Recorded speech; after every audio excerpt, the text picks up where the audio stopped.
But Savitri की आप सभी को बहुत बहुत शुभकामनाएं। Hello friends, welcome to my channel. इस वीडियो में आज मैं आपके साथ शेयर कर रही हूँ बट सावित्री की बहुत ही सरल पूजा विधि। बट सावित्री का व्रत सुहागन महिलाएं अपने पति की लंबी आयु, उनके अच्छे स्वास्थ्य के लिए रखती हैं। बट सावित्री का व्रत ज्येष्ठ मास की अमावस्या को रखा जाता है। इसे बट सावित्री व्रत, बरमावस और बरसातें के नाम से जाना जाता है। जिस जगह हम बट सावित्री की पूजा करेंगे उस जगह को अच्छे से साफ करके वहां पर हम हल्दी से या फिर गाय के गोबर से एक चौक मार लेंगे। ये चौक आप आटा से, हल्दी से या फिर रंगोली वाले कलर से मार सकते हैं। बट सावित्री का व्रत सौभाग्य देने वाला माना गया है। अब हम इस बट वृक्ष को इस चौक पर पराजित कर देंगे। बट वृक्ष की टहनी आपको ऐसी लेनी है जिसमें कली जरूर होनी चाहिए। अब हम चौक पर थोड़ा सा अनाज रखते हुए गौर माता को और दीपक को भी चौक पर पराजित कर लेंगे। मैंने अनाज के रूप में चावल रखा है, आप अनाज के रूप में गेहूं या फिर जौ भी रख सकते हैं। अब हम धूप दीप प्रज्वलित कर लेंगे, क्योंकि दीपक के रूप में अग्निदेव हमारी पूजा के साक्षी होते हैं, इसलिए किसी भी पूजा में सर्वप्रथम हम दीपक को प्रज्वलित करते हैं। अब हम एक कलश में थोड़ा सा मीठा डालते हुए बट वृक्ष को जल से सींच देंगे। उसके बाद हम बट वृक्ष को कच्चे दूध से भी सींच देंगे।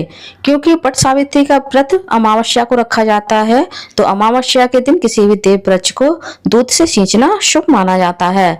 अब हमने जो मिट्टी से गौर माता बनाई है, इनका भी हम पूजन कर देंगे। सबसे पहले हम गौर माता को सिंदूर दान करेंगे। उसके बाद हमने जो भी सुहाग सामग्री ली है, जैसे बिंदी, मेहंदी, मावर, ये सभी चीजें हम गौर माता को लगा देंगे। ये गौर माता मैंने मिट्टी से बनाई है। आप चाहें तो गौर माता गाय के गोबर से, हल्दी से भी बना सकते हैं। गौर माता में पूरा शिव परिवार होता है, इसलिए आपको अलग से गणेश जी की पूजा करने की या स्थापना करने की जरूरत नहीं है। जो भी हमने सुहाग सामग्री गौर माता को दान की है, वह सभी सुहाग सामग्री हम गौर माता के पास रख देंगे। और भोग के लिए हमने जो भी मिठाई ली है, वह भी मिठाई हम गौर माता के पास रख देंगे और दक्षिणा स्वरूप कुछ पैसे अर्पित करेंगे। अब हम वस्त्र रूपी मौली भी गौर माता को अर्पित कर देंगे। किसी भी पूजा में गौर माता का पूजन करना बहुत शुभ माना जाता है। साथ ही सुहागनों की जो भी पूजा होती है वह गौर माता के बिना पूजन के अधूरी मानी जाती है। जैसे करवा चौथ हो गया, हरियाली तीज, हरताल का तीज, बट सावित्री, इन सभी पूजाओं में किसी न किसी रूप में गौर माता की पूजा अवश्य की जाती है। बट वृक्ष का मैंने पहले ही श्रृंगार कर दिया था, साथ ही मैंने ऐपन से भी बट वृक्ष का श्रृंगार कर दिया है। अब हम बट वृक्ष को फूलों की माला या फूल अर्पित करेंगे। इसके बाद बट वृक्ष की फेरी लगाई जाती है। बट वृक्ष की फेरी लगाने के लिए आप चाहे तो कच्चा सूत ले सकते हैं। यदि कच्चा सूत ना हो तो आप मौली से भी बट वृक्ष की फेरी लगा सकते हैं। बट वृक्ष की 7 फेरी लगाई जाती हैं। यदि आप घर के बाहर जाकर के बट वृक्ष की पूजा कर रहे हैं, तब भी आपको इसी विधि से पूजा करनी है। मान्यता ऐसी है, बट सावित्री की पूजा के लिए बट वृक्ष जितना अधिक पुराना होता है उतना अधिक शुभ माना जाता है। और बट सावित्री की पूजा के लिए जो आप बरगद की डंडी लाएंगे, वह भी आपको पुराने से पुराने पेड़ की ही लानी चाहिए।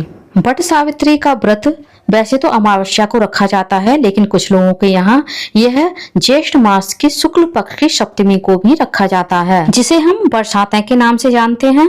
अब हमने जो भीगे हुए काले चने लिए हैं, इनमें से 7 काले चने हम बट वृक्ष को अर्पित करेंगे। साथ ही आपने जो भी फल लिया है, जैसे आम, खरबूज, वो भी हम बट वृक्ष को अर्पित कर देंगे।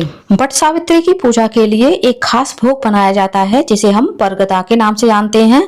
ये बरगद 14 बनाए जाते हैं और ये मीठे आटे से बनाए जाते हैं।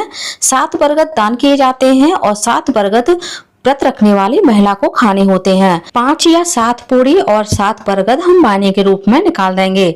अब हम सभी बरगद में से और पूरियों में से थोड़ा थोड़ा सा तोड़ लेंगे और भोग स्वरूप गौर माता और बट वृक्ष को अर्पित करेंगे। जो महिलाएं बर अमावस्या वाले दिन बट सावित्री की पूजा नहीं कर पाती हैं, किसी कारणवश, जैसे पीरियड आ गया या किसी अन्य कारण की वजह से, और उनके घर में कोई पूजा करने वाला नहीं है, तो आप अमावस्या वाले दिन व्रत बनी रहिएगा।